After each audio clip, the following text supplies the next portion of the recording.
Hi, I'm talking about 8 things that parents should do for their kids every day. Hi, my name is Chrissy Blevio. I'm a busy mom and an entrepreneur. And today I was listening to a podcast. You know, I do it every day. And today's podcast was, I think it's called Family Matters. And it was about these 8 things that you should do with your kids every day. Now, these are things that a lot of you probably do or do to a certain extent. Or, you know, there might be a couple on here you kind of fallen off the wagon with. I mean, I can't say that. Reading this list, there's a few things that I could be better, do better at. But anyway, so this is almost kind of like a little reminder just to bring it to your attention and just make it more purposeful for you. So I'm going to get right into it because there's 8 tips. So tip number 1, be fully present.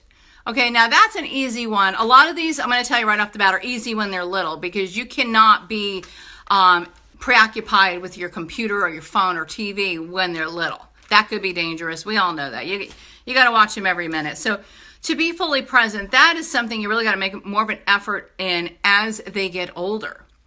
And especially in their late teens, early 20s. My 2 are in the early 20s.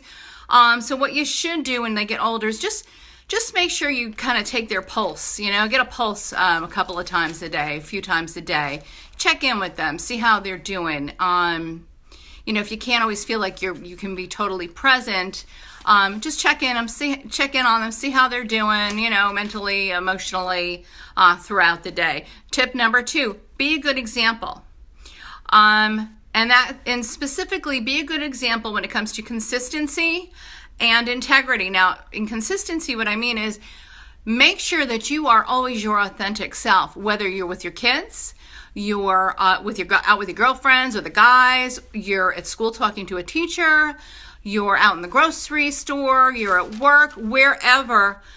You want to show your kids that you are real, that you are authentic no matter where you are. You're always acting like yourself. The other one, integrity, that one. That's doing things, doing the right thing even when somebody's not looking. And believe me, they're always looking. They're not watching when they're supposed to be watching, but when you don't want them to watch, believe me, they'll be watching. So always, so consistency and integrity, be a good example of those 2 things to your children.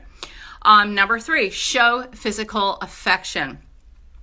Again, another one that's really easy when they're little, but as they get older, they kind of push you away a little bit. Don't let them. Don't go hug them and kiss them in front of their friends and embarrass them. But try to give them a little hug every day, before my kids, my daughter's 20, my son's 21, before they leave the house, whether it's to go hang with some friends or go to work or what have you, they know that they need to come to me so I can tell them I love them and give them a little kiss or a little hug.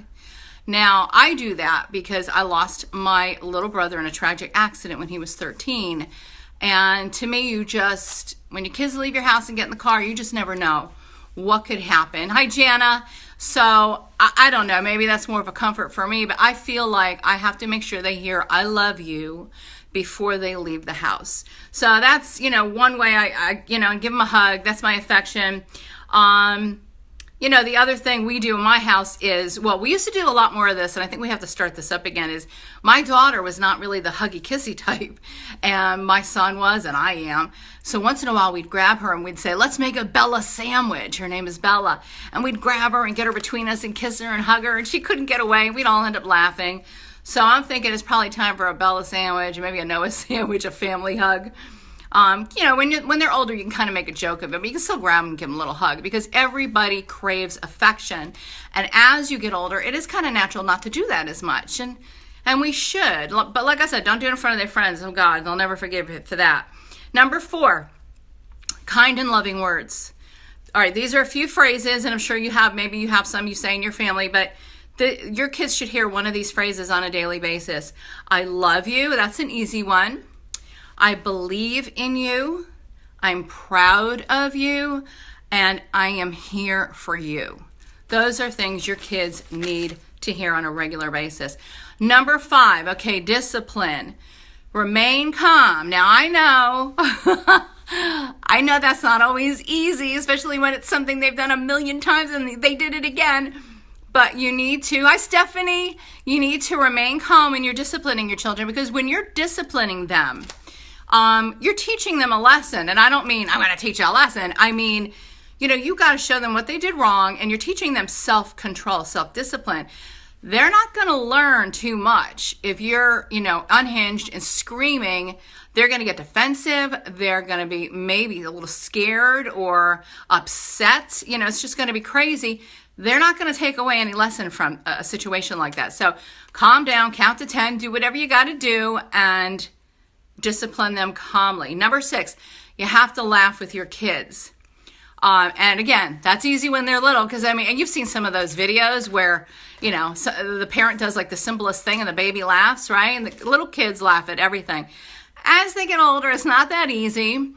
I will tell you, in my house, sometimes when we feel like we need a good laugh or we just need to blow off some steam, this is so awful to tell you this, but we will watch this show called Impractical Jokers. Now, if you've seen it, it can be a little raunchy, but they're so funny. These are 4 grown men that act like 14-year-old kids, okay? And it's just, it's just funny. It's funny, and so we'll watch that. Or, another one that always will get somebody to crack up. I don't care how old you are. I don't care how fancy you think you are, but a fart joke or a video, anything to do with farts, will always make people laugh. And it's funny because I will send, if I come across something like on Instagram or YouTube or something, I'll send it to my kids, some kind of a fart joke or humor. And yeah, Stephanie knows, yes, right? A fart joke will always make someone crack up. And they'll text me back, "You're so immature." Do you believe that? I'm not immature. I don't care how old you get. A fart joke, will make you laugh. I'm sorry. And if you say it doesn't, you either got to stick up your butt or you're lying. I think you're lying. Anyway, make sure you laugh with your kids every day. Okay, number 7, pray with them. Now, this is something I've kind of fallen off the wagon with as they've gotten older, because, at nighttime we used to go in and I would read with them, and part of that was prayer. But I got to see how I'm going to kind of get back to that, because they're 20 and 21, like I said. But I do remind them on a daily basis, something happened in the world, you need to pray for these people, or so-and-so in the family, or a neighbor is sick. Tonight when you say your prayers, please make sure you pray for them. Or sometimes I'll just remind them, make sure you pray to God and ask for guidance, ask for wisdom. So every day you should pray with them. Or, like I said, if they're older, when you're tucking them in bed, when you're saying goodnight, you're not tucking them in bed like a baby, but you're going to say goodnight, remind them of what they need to pray for. And number 8 is read with them. Another thing that's very easy to do when they're young, and it's a great habit to instill. I read to my children like crazy, but I don't know if it's the technology. They don't read. I hate to say that on live Facebook, but they will not read. And I have probably read over 1,000 books. And most of that as a teenager, as a teeny bopper. I could not get my hands on enough books. But what I will do now is I have whiteboards that I use for work, and I have an extra one where I will write, how like sometimes I post inspirational memes. I will write some inspirational quote from somebody like Anthony Robbins or Jim Rohn or Les Brown. And I put it where I can see the kids reading it. They'll be eating dinner or their breakfast, and I see them reading it. And my son, and I also play podcasts. I'm doing stuff and I play podcasts, and I know they can hear it. And I know some of it is getting in there because my son can do a pretty good impersonation of Jim Rohn. He's got a very distinctive way of speaking. If you have not listened to Jim Rohn, do yourself and your kids a favor. Look for him on YouTube. The man was brilliant, really inspirational. Things you should listen to. So those are my tips, or, those are the tips I got from the podcast. They're not my tips. I got them from the podcast. Just a little reminder of some things that we should be doing for our kids every day, regardless of how old they are.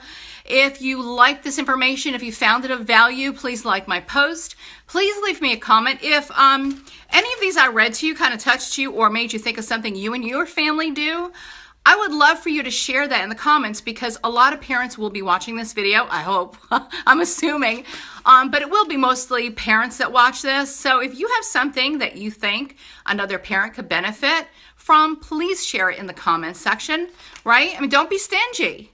Don't be stingy. If you've got a funny story about you and your kids, or you've got something you do that's pretty cool with your kids, please put it in the comments. They would love to hear it. Share the wealth, please. Okay, and if you know someone who could benefit from this, tag them in the comments. And as always, share my video. I'd greatly appreciate it.